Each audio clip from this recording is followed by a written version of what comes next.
Talk about the tactical shape at the start of the game.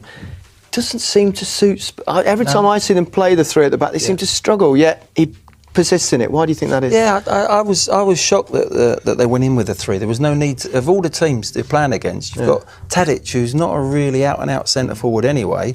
Wants to why have the three defenders at times marking one and having runners from midfield? And then when they did go into three, they went into a five. Yeah. So when they pushed the two, I disagree with Ericsson a little bit there and saying, well, it doesn't matter about the tactics. He's not going to have a go at his manager, is he? But I think the players would have thought, actually, well, we want to really get at them here in the first leg. Well, they couldn't do it. Yeah. Why do you think he plays that way, Rio?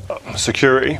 And I think I think he thought that, listen, I've not got the cutting edge up front, the missing Son, missing Kane, two hugely influential players in terms of goals in this team. So I think he was playing for more security and keeping bodies behind the ball. But again, that leaves you so outnumbered in midfield, as Glenn said. And Ajax's best and most influential player from in terms of dictating the game is De Jong. Yeah. He didn't get a glove laid on him all day. Sometimes you've got to get people against the people that make the other team tick, and they didn't do that at all. So there was always going to be on the back foot and push back. And then when you haven't got the pace of a Son to get out as the out ball, like they did against Man City, once they won the ball, the transition was the key to them getting through. Was when they won it, they could play straight balls up, making sure that they got players to get beyond the opposing defenders. Today with Llorente, it's a different proposition. It's a different task then. And they never got round to it. Edgar? No, I totally agree. I think the tactics was all wrong, and what happened is, like what you said, too much body in the back. What happens? The pitch was too wide.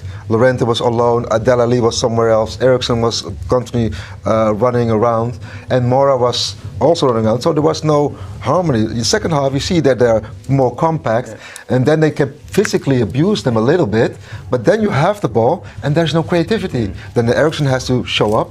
And he doesn't do what he needs to be doing, and then you see the limitations. About the midfielders of Tottenham. Yeah, that's a fair point. The Ajax goal, good bit of football from Ajax perspective, Rio. But for you, looking at a defensive point of view, there are a few mistakes. Yeah, there are. I mean, it's like a domino effect here. I mean, as I said, in the heart takes in that back line. I just think that Spurs get it wrong when they play against a decent side. When they play against a team they can dominate, the three at the back is the offensive side of the game, with Vertonghen coming out and all the go wide, and then you cause them problems. But against Liverpool up at Anfield, we started it, and we were on the back foot from the start, and the game was already gone.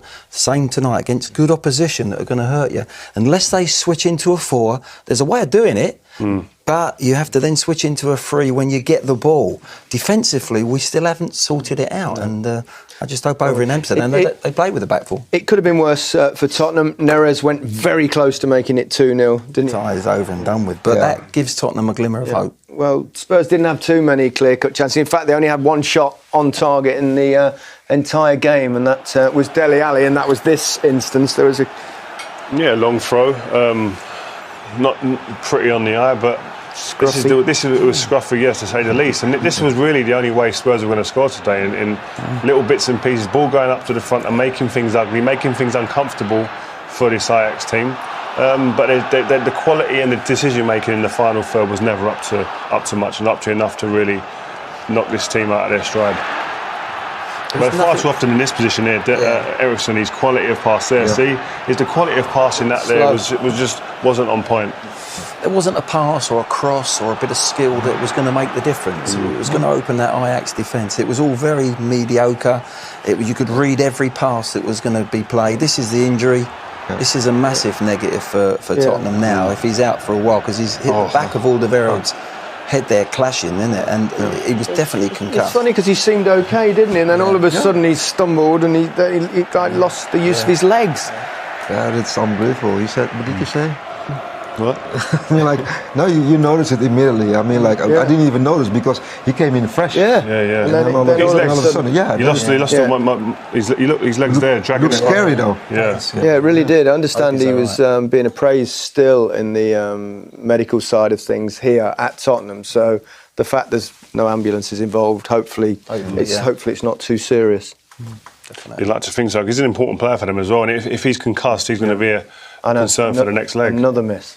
Only once, actually, in Champions League history, as a team lost the first leg at home 1-0 and come back to win only once. Do you know who that was? Anyone? No. You should know, Edgar. Yeah. You took part in Greece. that. 1996, correct, against Panathinaikos, Ajax on that particular occasion. It's a big ask for Spurs, there's no question about that. But it is, if they play like that today, yeah, they've got to improve on that performance. No doubt about it. Son coming back, yeah, that's going to be a big plus. But tonight it just wasn't the Tottenham that we expected. There was no creativity, their passing was off. There was too much hesitation in their passing, in their crossing. They played with too much fear for me. One player looked pretty comfortable throughout the game was De Jong. Yeah, I Kept think the ball nice and tidy. Yeah, he played like he always does. But you saw also in the second half when he got pressured, it was hard for him. But think about Ajax. Tadic was not, I think, exceptional, and Neres was not exceptional. So, what happens if they do? They've got more to come. I hope so. But I think if at this level, we're talking about playing at the top level here. If you give players of this standard time on the ball, they're going to look $1 million. And listen, this kid's a fantastic young talent. $75 million. $75 million worth of talent going to Barcelona. But he's comfort on the ball.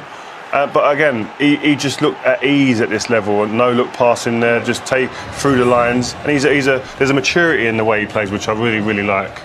Okay. Well, he kind of accepted responsibility, admitted that it was possibly a mistake starting with that system. Yeah, and that's an honest appraisal what we've seen from him there. I think that it was only right that you say what you see, and I'm sure he saw exactly what we were talking about earlier from up here. But what was missing was a spark as well from the team. You come into a semi-final, you expect a little bit of bite, a bit of aggression, some authority on the game, and there wasn't any of that in this Spurs team today. So that, I'm sure, along with the tactical side of it, he'll be disappointed with. You expect a different game in Amsterdam?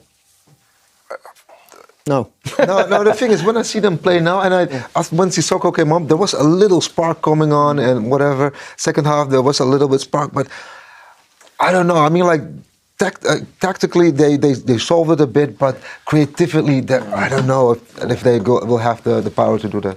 I think starting that way, I know it wasn't just the goal, but it gave Ajax the emphasis.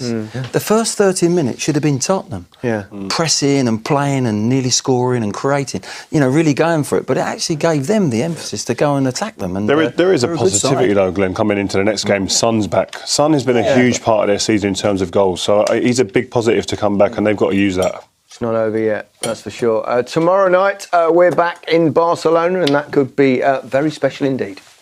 The game should be pretty tasty, shouldn't it? I can't wait to go sleep, wake up and get out on that flight out there. I mean, great stadium, the history in the stadium, and two great teams, two confident teams with Messi on one side, and you've got some great players on the Liverpool team as well. We'll have plenty of chance to talk about that tomorrow night. What do you feel? How do you feel that game will go, Edgar?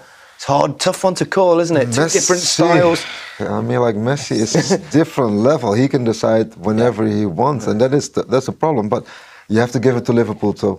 Yeah. I mean, like they have some incredible players up front. I personally think the second leg at Anfield is key for me. That place, when it's rocking, my word. And if they've got something to hang on to, I think Liverpool can knock them out. I really do. Yeah. Seriously? Yeah. If they can just... Edgar's not so if the sure. little man wants to go, well, today I'm going to score a hat-trick, OK, he might not do. But I think Anfield is an incredible place to go and play. I tell you what, as opponents. We'll leave you two to argue. You can carry on after we've gone off air. But Edgar, great to see you. Thanks, Glenn. You too, Rio.